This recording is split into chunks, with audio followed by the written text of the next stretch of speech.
It's Kyle here. Today I'll be reviewing Philip and Alexander, Kings and Conquerors by Adrian Goldsworthy. This is a very interesting nonfiction book that explores Philip and Alexander. I think most people are familiar with Alexander, better known as Alexander the Great.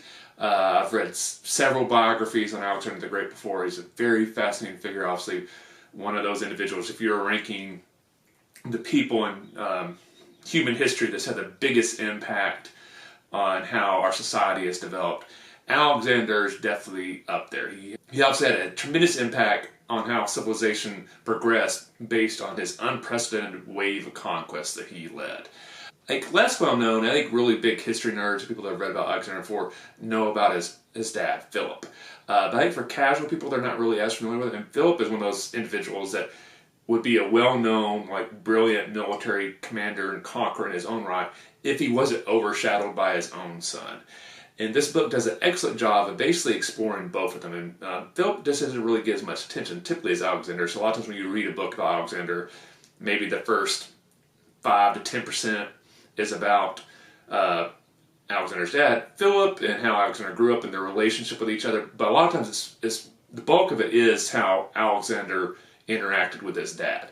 Not a whole lot about what Philip was like before even Alexander was born and what his career was like. This book is basically split in two halves. The first half of the book is pretty much completely about Philip, and a huge chunk of it is about Philip before even Alexander's born. And then even once Alexander's born, it's not really until Alexander starts getting into his teenage years that you start getting stuff about how Philip is interacting with him.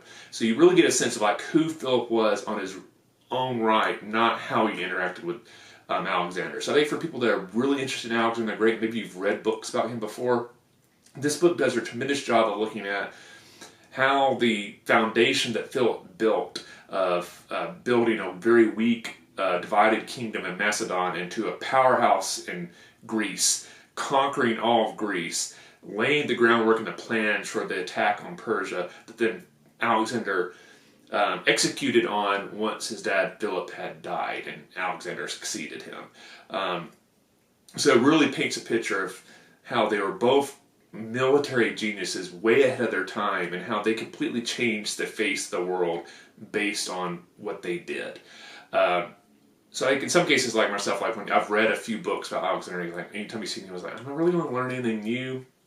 This one I felt like I learned a lot of new stuff in it. Like the stuff about Philip is very fascinating, and there's a lot of stuff I did not know and I found very, very interesting. A lot of the stuff with his interaction with the various city-states, specifically Athens, and how the politics got involved, the political leaders in Athens at that time, and how some of them made a career out of being opposed to Philip and being his kind of arch nemesis was really interesting, very fascinating. I enjoyed that part a lot.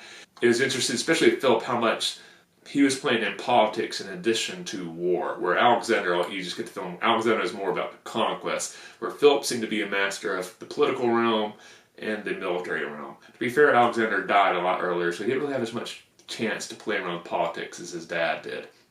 In the section that delves into Alexander, very interesting as well, delves into his conquest, the personalities around him, and I think the writer does an excellent job of pointing out circumstances where, like, various biographers in the past have guessed these things, but there's really very little written documentation from credible sources, so this is just a guess. It's really pointing out stuff.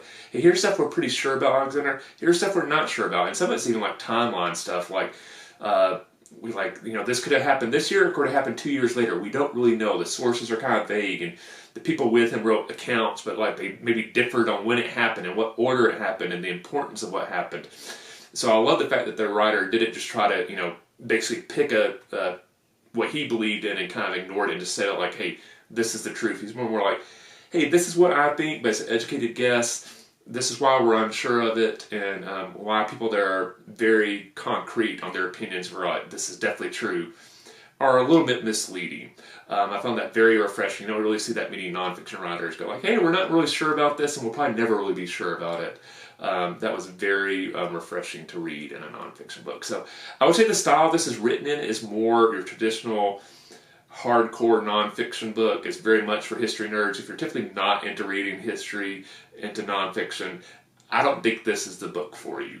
But if you're very interested in history, you're a big history nerd, you love reading nonfiction history, maybe you've never read about Alexander before, I think you'll really enjoy this. But if you've read about Alexander before, I think this book, Philip and Alexander, will have some new information in it that you will find very interesting and very enlightening, and maybe increase your understanding of the type of person that Alexander was, but also his dad and how they both really impacted how the world developed. So definitely highly recommend Philip and Alexander by Adrian Goldsworthy.